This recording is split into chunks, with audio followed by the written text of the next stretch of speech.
The third mistake that people make is something like this. So on day one, they learn 50 new words and then they never come back. They never reveal. They just forget about those words. So that's a really bad way.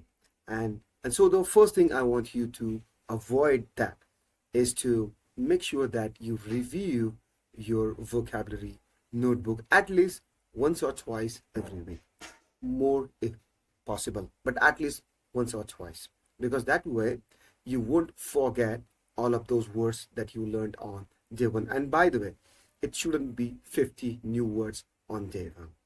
Usually we want to learn 10 or 20, no more than that. Any more than that, you are not learning them deeply. And you can also use in your vocabulary challenges. Give yourself a challenge, use them for writing, for speaking practice, and try to use those new words in your daily life. And the more you use, the quicker you will remember them, and the more confident you will be at using the real test. And then the fourth mistake that people make is that spending too long to memorizing one word, memorizing one phrase. So this is a common mistake as well. What you can do is just try to limit yourself to a specific amount of time, maybe 30 seconds or minute per word per day, for something like that. Don't spend an hour or even half an hour, 20 minutes on one word.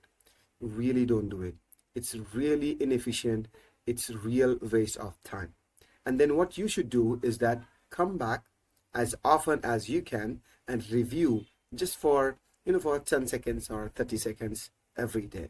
And if you keep reviewing, if you keep that habit, eventually you will remember that word, and if you add it into your vocabulary, then you will be able to use this.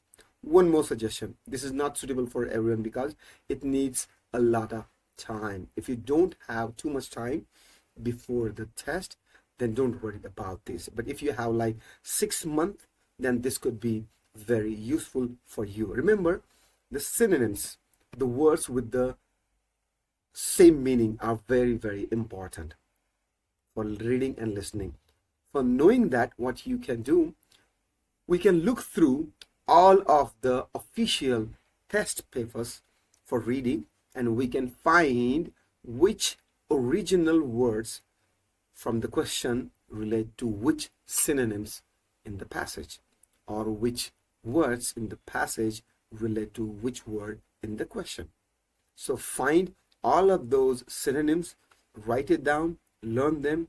It's very, very thorough, complete way of improving your IELTS vocabulary. But it does take long time and lot of work. So if that's what you want to do and you have the time to do, then go ahead. It can be a very effective way of doing this. So to give you an example, I prepare a small table so you can see the original might be ingenuity as a writer, and then the synonym would be writing creativity. The second word is that astonishing precision, which is like perfect accuracy. And then the third is compelling intelligence, is impressive intellect. Right? You can switch it over because they are synonyms. So things like that, if you have the time, could be pretty useful. So there we go. Those are some tips about how to improve your vocabulary and some common mistakes that people make. All right, I'll see you in the next video for another tip.